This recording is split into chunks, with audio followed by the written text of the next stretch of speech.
This is Nicole Parmenter. She's from the Wildflour Vegan Bakery, and this morning we have scones.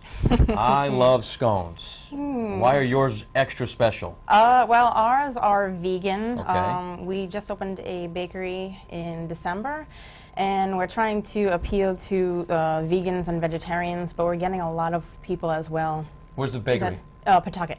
Okay, right on like Blackstone Boulevard, right? Right at the end of Blackstone Boulevard and Hope Street. Oh, sure. Okay, just where over the border. come together there. Okay. So what goes into your recipes for scones this morning? For the base, we have the dry ingredients, which are all-purpose flour, whole wheat flour, oats, and sugar, salt, and leavening agents such as baking powder and baking soda. Okay. And we have ground flaxseed, toasted almonds, pumpkin seeds, golden raisins, chopped dried cherries, orange zest. We at the bakery we use Earth Balance, and this is a soy-free Earth Balance. Okay. And also soy creamer. Wow, an explosion of flavors this morning. Mouth is already watering. And I'm interested to put these scones up to the test because my mom's best friend, Pam, claims she is the best scone creator ever. And she's pretty good. But Pam, Nicole here may give you a run for your money. We're going to check out the recipe and the ingredients on foxprovidence.com. You can find them there. We'll be cooking this morning with Wildflour Vegan Bakery. Back to you.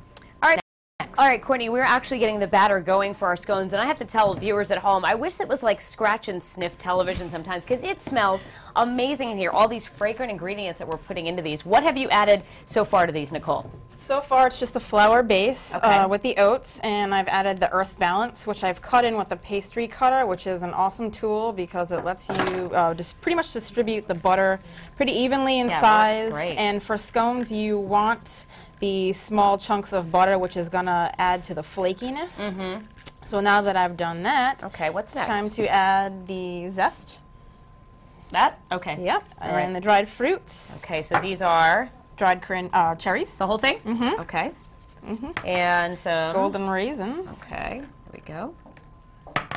pumpkin seeds, the flaxseed, and the almonds. Excellent. So this you want to just fluff with your hands. Now, at Wildflour Vegan Bakery, is this something that you make on a daily basis? Yes. Or, yeah? We make them every day, and sometimes we have to bake off a second batch No because kidding. they're so popular. Wow. When do we add the milk? Okay. Is that our last step, or? Right now, you want Okay. to make a little well in the center and pour the cream in. Oh, that's cream, sorry. Actually, soy creamer, Okay, perfect. and this is when we fold it in. Oh my gosh, that looks so, so good. All right, well, we're actually going to get the oven fired up, start to bake these in just a minute. We'll now send things back over to you.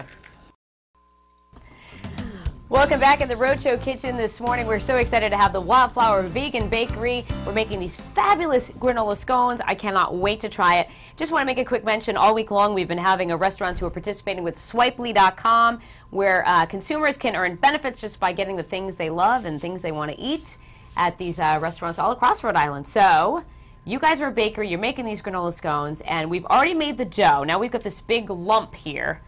Now we got to roll it out, right? Yes. So, What I try to do is try to shape it into a square. Okay. Or get it as square as possible. And then you're going to take your rolling pin. okay. Do you need any more And flour, Nicole or press Danielle? on Are you top. guys all set? And Do you this need is more? are like, good. ooh, that's I'm too like bad. afraid it's Yep. going to get too crumbly It's here. a dense dough, Yeah. but you don't have to press that hard. Oh, okay, maybe that's what I'm trying to like, Yep, just a light roll on the top. okay.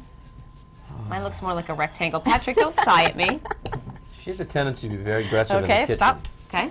And if you're getting too Oh, see, thin, it's you want to getting push closer it to back a square. together. Yeah, and then press it down with your hands. You actually don't even need the pin. Once you get to a general size, you can just press it in with Okay. your hands. You don't want to go too thin because scones are traditionally a little bit thick. Yeah, they are. We try to keep ours about 1 inch high or 3 inches high, and that's basically it. Okay. It looks You more wanna- like a circle, to be honest with you. It's all right. We can have a little fluff to the edge there. Now that one is We a can perfect improvise, square. yeah. So how many pieces will that cut? 4 This or will how probably, many? oh, we're going to find out. I want to All say right. maybe 6 to 8. Okay. What we usually do is kind of score the top first and then press down. Now you can do this with a bench scraper or a knife. Okay. And then we make triangles for these. Yep.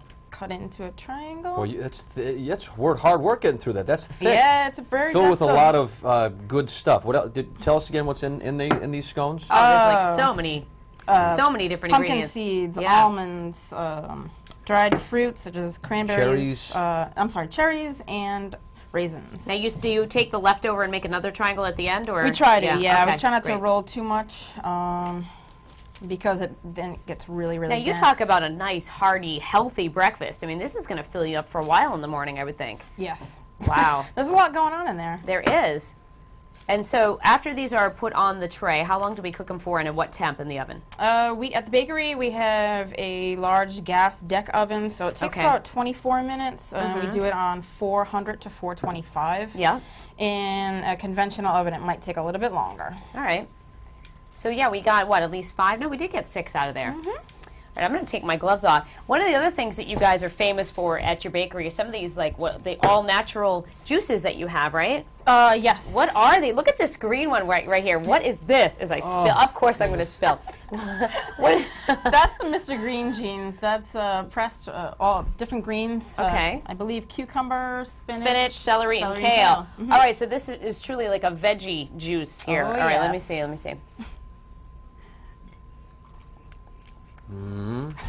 Acquired taste? Okay, yeah, yeah. Maybe with a little bit of some help, like from our friend Jeff Talmore. Just kidding. No, it actually is good. What's it's this? just different. Okay. That one is the big C. Pineapple, orange, ginger. And that one features Camu, which is an herbal supplement. It's for overall good health. All right, and this is, the final drink is Beetox. We can all use a little Beetox in our life, right? Carrot, apple, beet, ginger, lemon. Watch your face just stretch out as she gets Botox while she's drinking. Ooh, wow, oh, Beetox. 10 years younger, Beetox. All right. These taste like Nicole, just thanks. like we're drinking nature. I love it. Ready? Let's see that. Yeah, that's okay. good. All right. All right, Nicole, Thank thanks you. for coming in this morning. Thank you. Wildflour Vegan Bakery, corner end of Blackstone and Hope, right? In Pawtucket? All right, yes. find the recipe online at foxprovidence.com.